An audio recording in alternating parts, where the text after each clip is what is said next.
ప్రాచీన భారత చరిత్ర అనగానే మనకు వెంటనే గుర్తొచ్చేది ఏంటి? మహారాజులు, వీరోచిత యుద్ధాలు కదూ. కాని ఇవటన్నిటి వెనక ఉన్న అతిపెద్ద శక్తి, సార్వభౌమాధికారానికి అసలైన చిరునామా అదేంటో తెలుసా? బంగారం. అవును, స్వర్ణం. ఇది కేవలం మెరిసే ఒక లోహం కాదు. అప్పటి పాలకుల తిరుగులేని అధికారానికి, అపారమైన ఐశ్వర్యానికి బలమైన పునాది. ఈనాటి మన చరిత్ర విశ్లేషణలో ఈ సార్వభౌమ స్వర్ణం ప్రాచీన సమాజాన్ని ఎలా శాసించిందో వివరంగా తెలుసుకుందాం. ఈనాటి సెషన్లో మనం ప్రధానంగా 4 ఆసక్తికరమైన అంశాలను చూడబోతున్నాం. మొదటిది, రాజ్యాధికారానికి ప్రతీకగా బంగారం ఎలా ఉండేది. రెండవది, దైవత్వం మరియు పవిత్ర దానధర్మాల్లో దీని పాత్ర. మూడవది, అప్పటి ఆర్థిక వ్యవస్థకు ఇదెలా మూలాధారమైంది. మరియు చివరగా, అపారమైన సంపద మరియు కప్పం చెల్లింపుల గురించిన విశేషాలు. ఇవన్నీ ప్రాచీన సమాజంలో ఒకదానికొకటి ఎలా ముడిపడి ఉన్నాయో చూద్దాం. ముందుగా మొదటి అంశంలోకి వెళ్దాం.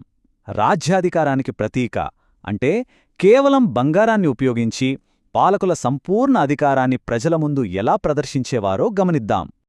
ఒక్కసారి ఊహించుకోండి, అప్పటి రాజులు, రాణులు నిత్యం ధరించే కిరీటాలు, భారీ హారాలు, కడియాలు, భుజకీర్తులు ఇవన్నీ ఎలా ఉండేవో తెలుసా?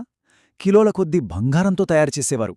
ఇక వారు కొలువుదీరే సింహాసనాలు పూర్తిగా బంగారంతోనో లేదా మందపాటి బంగారు తాపడంతోనో మెరిసిపోయేవి.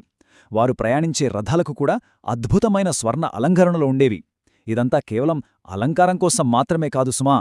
ప్రజలు, అలాగే శత్రురాజులు ఆ రాజరికాన్ని చూసిన వెంటనే ఒక విధమైన గౌరవం, కాస్త భయం కలగాలి. ఆ స్థాయిలో తమ అధికారాన్ని ప్రదర్శించడానికి పాలకులకు ఇదొక అద్భుతమైన వ్యూహం. ఇక్కడ ఒక అద్భుతమైన వ్యత్యాసాన్ని మనం గమనించాలి. ఒక పక్క అత్యంత క్రూరమైన యుద్ధాల్లో వాడే కత్తులు, బాకులు, ఢాళ్లపిళ్లు కూడా విలాసవంతమైన బంగారు పూత పూయించి నవరత్నాలు పొదిగించేవారు. మరోపక్క రోజువారీ జీవితంలో అంటే రాజభవనాల్లో భోజనం చేసే పళ్ళ్యాలు, నీళ్లు తాగే గ్లాసులు, చివరకు సుగంధ ద్రవ్యాలు ఉంచుకునే చిన్న చిన్న పాత్రలను సైతం స్వచ్ఛమైన బంగారంతోనే తయారు చేయించేవారు. ఒకవైపు ప్రాణాలు తీసే ఆయుధం, మరోవైపు ప్రాణం నిలిపే అన్నం తినే పళ్ళెం. రెండింటిలోనూ బంగారమే. వారి దైనందిన జీవితంలో స్వర్ణం ఎంతలా పెనవేసుకుపోయిందో దీనిద్వారా స్పష్టంగా అర్థమవుతోంది కదూ. ఇప్పుడు రెండవ విభాగానికి వద్దాం.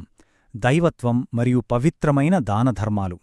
భక్తికి, అలాగే రాజధర్మానికి స్వర్ణం ఎలా ప్రతీకగా నిలిచిందో ఇక్కడ తెలుసుకుందాం. ఇక్కడ రాజకానుకలు అనగానే మనం 2 విభిన్న స్థాయిలను చూడొచ్చు.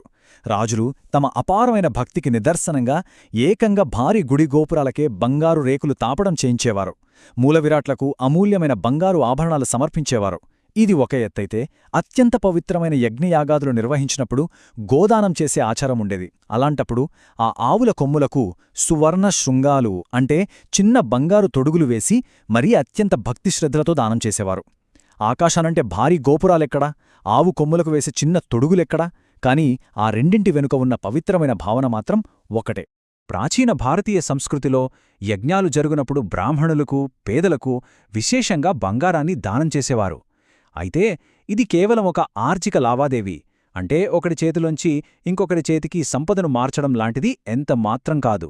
ఇదొక అత్యంత పవిత్రమైన ధార్మిక సంప్రదాయం.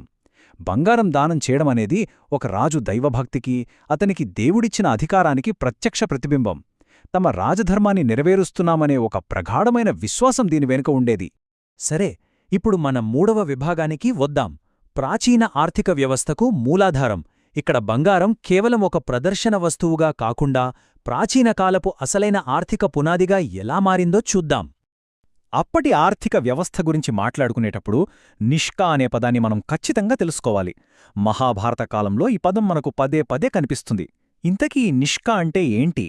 ఇదొక నిర్ణీత బరువుగల బంగారు ఆభరణం లేదా నాణెం. అప్పటి వాణిజ్య వ్యవస్థకు ఇదే ప్రధాన మారకద్రవ్యం. అంటే వాణిజ్యం మరియు వ్యాపారాలకు బంగారం ఒక ఖచ్చితమైన కొలబద్దగా, అసలైన పునాదిగా ఎలా వ్యవహరించిందో చెప్పడానికి ఈ నిష్కా అనేది బెస్ట్ ఉదాహరణ. రాజ్యాలు తమ ఆర్థిక రంగాన్ని ఎలా పరుగులు పెట్టించేవో తెలుసా? వాణిజ్యం కోసం తమదైన ముద్రతో ప్రత్యేక బంగారు నాణాలను ముద్రించేవారు. గుప్తుల కాలం నాటి అద్భుతమైన బంగారు నాణాలు, అలాగే విజయనగర సామ్రాజ్యపు వరహా నాణేల గురించి చరిత్రలో మనం చూస్తూనే ఉంటాం. ఇంకో ముఖ్యమైన విషయమేంటంటే, రాజులు ప్రజల దగ్గర్నుంచి వసూలు చేసే పన్నులను కూడా ఎక్కువగా ఈ బంగార రూపంలోనే సేకరించేవారు.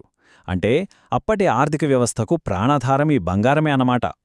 ఇక మన చివరి మరియు 4వ విభాగానికి వచ్చేద్దాం. అపారమైన సంపద మరియు కప్పం. ద్వాపరయుగంలో అసలు ఎవరూ ఊహించని పౌరాణిక స్థాయి స్వర్ణ నిల్వల గురించి ఇప్పుడు తెలుసుకుందాం. వందలు. అవును, మీరు విన్నది నిజమే. అక్షరాల వందల కొద్దీ రథాలు. యుద్ధ నష్టపరిహారం చెల్లించాలన్నా, రాజుల మధ్య శాంతి ఒప్పందాలు జరిగినా, లేదా రాజకుటుంబాలలో వివాహాలు జరిగినప్పుడు కానుకలు పంపుకోవాలన్నా ఏకంగా రథాల కొద్దీ బంగారాన్ని నింపి ఒక రాజ్యం నుంచి మరొక రాజ్యానికి పంపించేవారు. ఒక్కసారి మనసులో ఊహించుకోండి, వందల బంగారు రథాలు అలా బారులు తీరి వెళ్తుంటే ఆ వైభవం ఎలా ఉండేదో. పురాణ గ్రంథాల్లో ముఖ్యంగా ధర్మరాజు ఇంద్రప్రస్థంలో చేసిన రాజసూయ యాగం గురించి ఒక అద్భుతమైన చారిత్రక వర్ణన ఉంది. వివిధ దేశాల నుంచి వచ్చిన రాజులు వేలాది భారాల బంగారాన్ని, మణిమాణిక్యాలను కప్పంగా తెచ్చారట. ఆ సమయంలో పోగైన ఆ సంపదను చూసి ఏమన్నారంటే, సాక్షాత్తు ఆ ధనకనక దేవుడైన కుబేరుని సంపద సైతం దీనికి సరిపోలదు అన్నట్లుగా బంగారం అక్కడ కొండలు కొండలుగా పేరుకుపోయింది అని వర్ణించారు. ప్రాచీన భారతీయ రాజ్యాల అపారమైన ఐశ్వర్యానికి ఇంతకంటే గొప్ప సాక్ష్యమేముంటుంది? సరే, ఇప్పటివరకు మనం మాట్లాడుకున్న ఈ 4 మూలస్తంభాలను ఒకసారి క్లుప్తంగా చూద్దాం. ఇక్కడ మనం స్పష్టంగా అర్థం చేసుకోవాల్సిన ఒక కీలకమైన విషయం ఉంది. ఆ కాలంలో బంగారం అనేది కేవలం ఒక అలంకరణ వస్తువు మాత్రమే కాదు. అది అఖండమైన రాజ్యాధికారానికి, పరాక్రమానికి ప్రతీక, రాజ్య ఆర్థిక వ్యవస్థకు ఒక సజీవమైన పునాది, ధార్మిక ఆచారాల్లో అత్యంత పవిత్రమైన వస్తువు, చివరగా చారిత్రక సంపదకు అసలైన కులమానం. మొత్తంగా చెప్పాలంటే ప్రాచీన ప్రపంచం యొక్క నిర్మాణ పునాది మొత్తం ఈ స్వర్ణంపైనే ఆధారపడి ఉంది. ముగింపుగా మనందరినీ ఆలోచింపజేసే ఒక ఆసక్తికరమైన ప్రశ్న ఇక్కడ మిగిలిపోయింది. కేవలం ఒకే ఒక్క లోహం ఒక మొత్తం ప్రాచీన శకానికి సంబంధించిన సంపూర్ణ పరాక్రమాన్ని, అపారమైన ఆర్థిక యంత్రాంగాన్ని, అలాగే వారి ప్రగాఢమైన ధార్మిక విశ్వాసాలను అంత ఖచ్చితంగా ఎలా శాసించగలిగింది?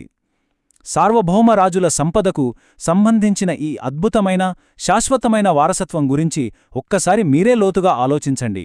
ఈనాటి మన చరిత్ర విశ్లేషణ ద్వారా ప్రాచీన భారతీయ వైభవాన్ని ఒక కొత్త కోణంలో చూశారని ఆశిస్తున్నాను. ధన్యవాదాలు.